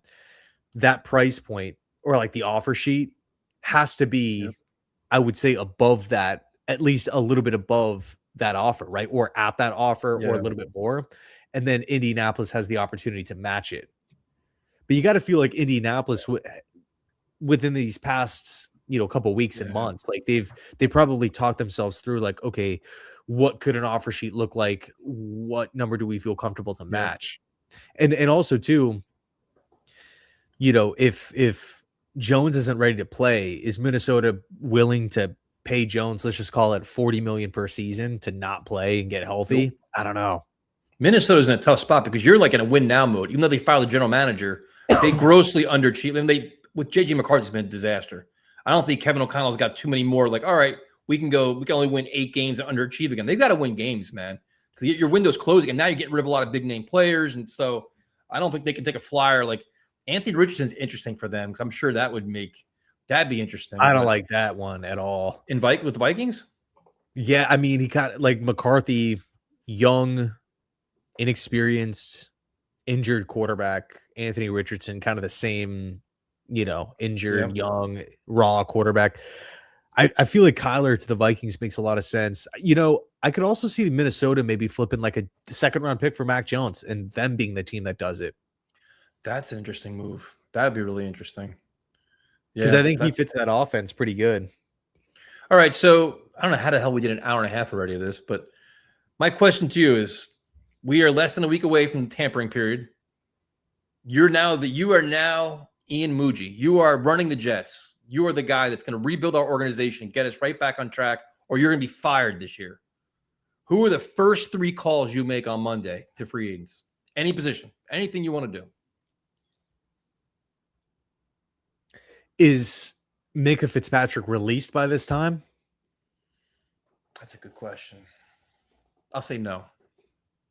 I'm going to go Brian Cook. I guess Alex Anzalone is kind of a default kind of answer. We have to throw. You still got to make the phone call though. Alex, Brian Cook, Juwan Jennings. Yeah, I like Jennings too, man. But then what about you're not going to, you have no quarterback, or you're assuming that Brissett's already traded for? Yeah, I'm bringing in one quarterback before free agency opens up. Okay, so that's the caveat. That's where my caveat was too, where it's like, I've already going to free agency. Brissett's already in the building. That's kind of where I want to go. So we don't have to wait until free agency opens up to go out. Like we can make a quarterback trade right now if we wanted to. Just like that's Jermaine and Tavondre. No, I'm in the same boat you are, where you have it's not a trade. Hold on. This isn't a trap. This is a free agency preview show We've got to get his insight of who he wants the first 3 phone calls to be. Now, why do you have a preference from hold on a second. Why Cook over Cross? Because Cross is younger. Cook is, I feel like, more versatile. He's played in so many critical games, high leverage moments, Super Bowl champion, received great coaching from Spags, grew as a leader, a little bit older. I feel good about him being 27 years old and him being able, and not saying that Cross can't do it, but just mentally strong enough to walk into kind of a quote unquote dysfunctional team and say, no, this is not going to fly. I'm coming in from Kansas City. I know what great defenses look like. I know what Andy Reid looks like. I know how he operates. I'm going to help really turn this thing around on defense. Nick Cross, I like a lot. Nick Cross would be probably top 3 safety option for sure. So then 24 years old, Frank Reich traded up for him to go pick him in the 3rd round. Now, why not Cam Curl over Cross? I'm sorry. Over Cross. Over Cook. I think Cook's the better player. I think I feel better about Cook as a center fielding free safety compared to Curl. Curl played a little bit more of that this season, but I feel like Curl really shines in the box. And I really want that safety acquisition that we're going to be bringing in for 10 plus mil to be, someone who can do a lot, but specifically someone who can be our starting free safety. Yeah. I think Cam Curl can do it, but I think Brian Cook just gives you more coverage throughout the defense. And I just like his overall, because I mean, if you go back and you watch him at Cincinnati, where he played in college, like that was his position. And another thing too, man, he could really hit. Like when he flies downhill, he can really like pop people, like take helmets off. So I think he would just check so many boxes as far as range, positional versatility, leadership, success, knows what big games look like, plays well in big games, which I really like, could come in and jar footballs loose. If we're spending top money at safety, I don't want to try to save $2 million or save $1 million to get like the 3rd or 4th safety. I would just go, if you're going to be in that market anyway, just go after the number 1 guy. Okay. If the Jets make a splash move that shocks us, what do you think it's going to be? That shocks us. We're like, holy, you got to be kidding me. Like catches like out of nowhere. Like what would it be? Dude, this is a good question.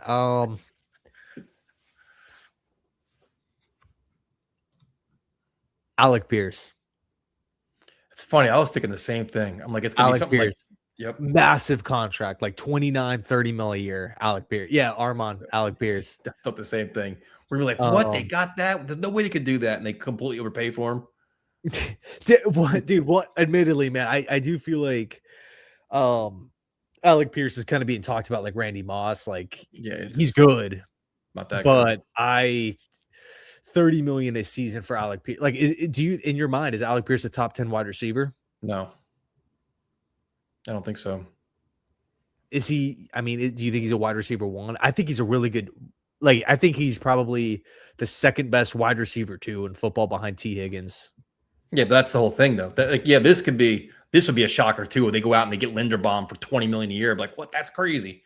I just don't think. Yeah, but this is a guy that I've always liked, Nakobe Dean. The injuries are always a concern with him. I watched him play with the Eagles. What are your thoughts on him fitting with the Jets? Yeah, I think he definitely could. But I wonder if Quay Walker is a free agent for Green Bay. I wonder if Jonathan Gannon will try to get him because he's the new Packers DC. Yeah, he is. Yep.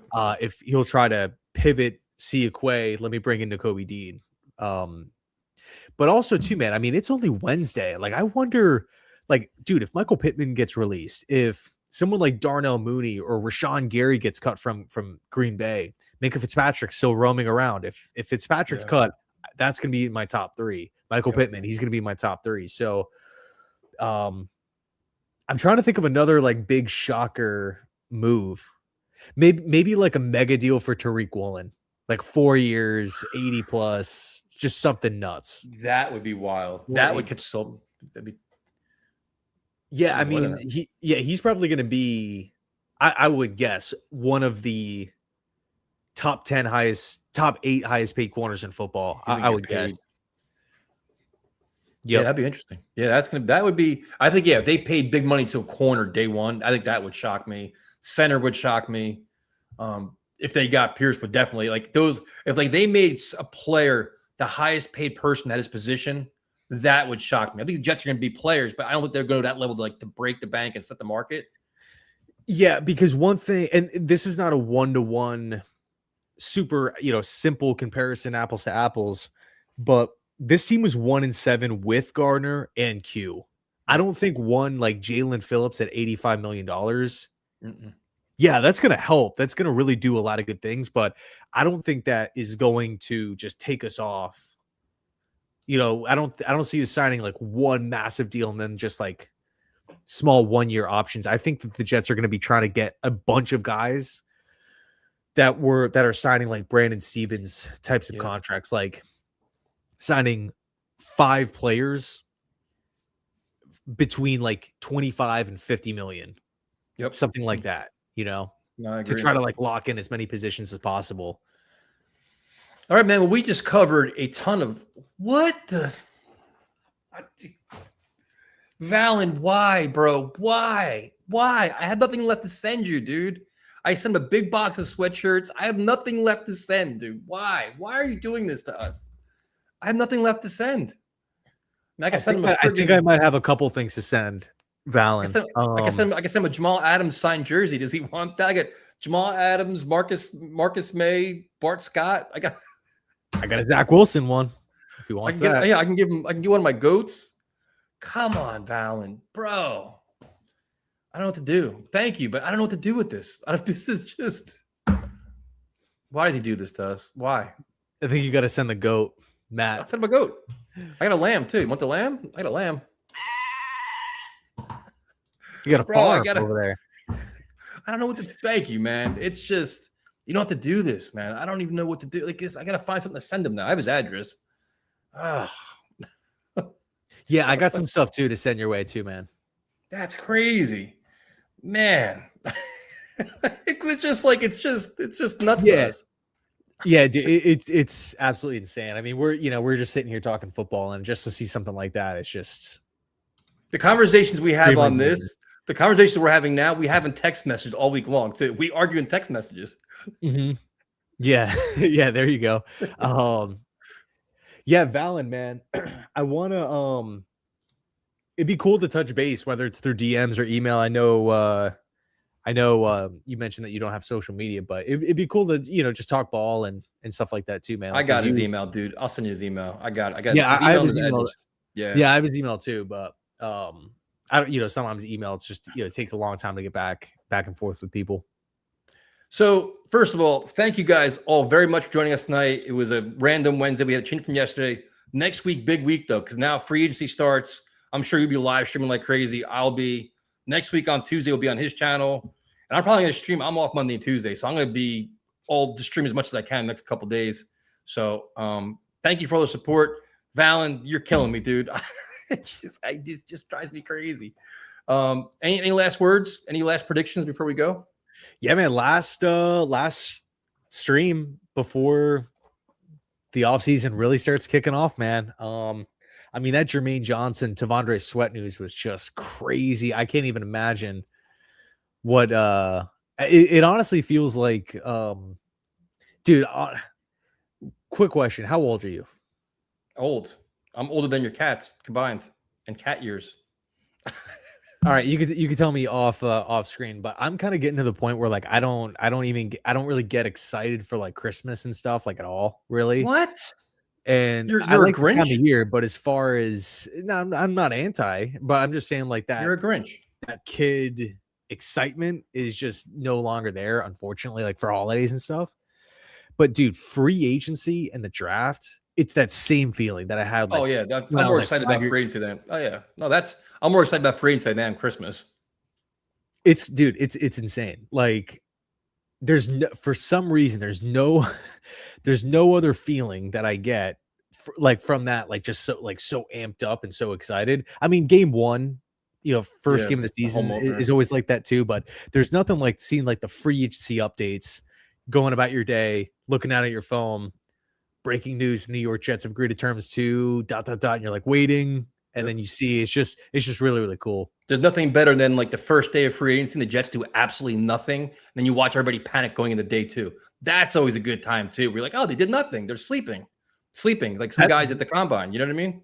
That's a lot of the yeah, speaking of sleeping at the combine, that was like the Joe Douglas era, just not doing anything on day one. So are you going to be doing a stream for the draft was the question. You did it last year. Yeah. It's funny. I was actually just talking to my brother about it. So last year, my brother lived here with me. Since then, he's moved out. He lives in Bradenton, which is like an hour south. But he's coming back up. We're going to be streaming the draft day one, day two. I don't know what his work schedule is looking like, but he should be fully off for round one. And he's a Bills fan. So it was so funny, man. He streamed the whole draft with me last year. I remember. And or no, not last year. It wasn't the Max Harrison year. He was pumped to see what the Bills were going to get at the back end of the first round. They traded out for pick 33 to get Keon Coleman. He's like, dude, I got to do this whole thing. Like, I got to go, sleep and get all excited again tomorrow. We just don't get a pick. So, well, see what you see. But it's funny you say this. What Ian does is he watches the draft and he knows I'm getting annoyed. He has me call into his stream. Then he left me on with his brother. He didn't even talk to me. He just ignored me. He walked out. He's like, you know what? Talk to my brother. I'm out of here. That's what he did to me last year. I remember that. What did I do? I think I just had to go to the bathroom or something. He left me. Like, hey, welcome aboard, man. Talk about your thoughts. There you go. Out.